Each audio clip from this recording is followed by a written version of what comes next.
30 second കൊണ്ട് 300 വീടുകൾ വെച്ചുകൊടുക്കാൻ കഴിയുമോ നിങ്ങൾക്ക്? അതിന് കഴിയുന്ന ഒരേ ഒരാളെ ഇന്ന് ഇന്ത്യയിലുള്ളൂ, പഠിച്ചു മാത്രം പറയുന്ന പ്രതിപക്ഷ നേതാവ്. അല്ല പ്രതിപക്ഷ നേതാവേ, ഈ കർണാടക സർക്കാർ വീടിനായി നൽകുന്ന പണം എങ്ങനെയാണ് കോൺഗ്രസിന്റേതാകുന്നത്? ആകെയുള്ള 400-ൽ 300 ഞങ്ങളുടേതെന്ന് അവകാശപ്പെടുന്ന പ്രതിപക്ഷ നേതാവിനോട് ഒരൊറ്റ ചോദ്യമേ ഉള്ളൂ. 30 സെക്കൻഡ് കൊണ്ട് നിങ്ങൾ നിർമ്മിച്ച 300 വീടുകളുടെ ഗുണഭോക്താക്കൾ ആരൊക്കെയാണ്? നിങ്ങൾ തയ്യാറാക്കിയ ഗുണഭോക്താക്കളുടെ ലിസ്റ്റ് പുറത്തുവിടാൻ ഇതാ വെല്ലുവിളിക്കുന്നു.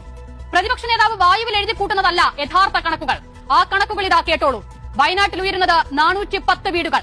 ടൌൺഷിപ്പിൽ വീട് വേണ്ടെന്ന് പറഞ്ഞവർ 106 കുടുംബങ്ങൾ. ഇതിൽ 104 കുടുംബങ്ങൾക്ക് സർക്കാർ നൽകിയത് 15 ലക്ഷം രൂപ വീതം. ശേഷിക്കുന്ന 2 കുടുംബങ്ങൾ ഉന്നതിയിൽ താമസിച്ചിരുന്നവർ. സ്വന്തം ആവാസ വ്യവസ്ഥ വിട്ട് ടൌൺഷിപ്പിലേക്ക് വരാൻ താല്പര്യമില്ലാത്ത അവർക്ക് അവർ ആവശ്യപ്പെടുന്ന സ്ഥലത്ത് വീട്. ഇനി പറയൂ പ്രതിപക്ഷ നേതാവേ, നിങ്ങൾ ആർക്കാണ് 300 വീടുകൾ കൊടുക്കുന്നത്? ഏത് കണക്കിന്റെ അടിസ്ഥാനത്തിലാണ് നിങ്ങൾ ആ ലിസ്റ്റ് തയ്യാറാക്കുന്നത്? ഉളുപ്പെന്ന വാക്കിന്റെ അർത്ഥം നിങ്ങൾക്കറിയില്ല എന്ന് കരുതി കേൾക്കുന്നവരും അങ്ങനെയാണെന്ന് ധരിക്കരുത്. അടിമുടി പബ്ലിസിറ്റി സിൻഡ്രോം ബാധിച്ച വി ഡി സതീശൻ 300 വീടുകളുടെ കണക്കും പറഞ്ഞ് ഗംഗാധരൻ എന്ന കഥാപാത്രത്തിന്റെ മാതൃകയിൽ നിന്നാ നിൽപ്പുണ്ടല്ലോ. അതാണ് കോൺഗ്രസിന്റെ ശവപ്പെട്ടിയിലെ അവസാനത്തെ ആണി. പണ്ട് ഉമ്മൻചാണ്ടി സർക്കാരിനെ അഴിമതി സർക്കാർ എന്ന് വിളിച്ച വി ഡി സതീശൻ എന്ന ഒറ്റുകാരനോട് പുനർജനിയുടെ പേരിൽ സതീശൻ നടത്തിയ അഴിമതിയെക്കുറിച്ച് ചോദിക്കാൻ എന്തിനാണ് കോൺഗ്രസെ നിങ്ങൾക്ക് മുട്ടിയിടിക്കുന്നത്?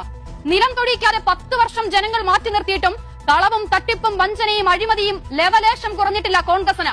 10 വർഷം ഖജനാവിൽ കൈയിട്ട് വാരാനാകാത്തതുകൂടി ചേർത്ത് പാവപ്പെട്ടവന്റെ കണ്ണീരിന്റെ പേരിൽ പിരിച്ചുമുക്കി.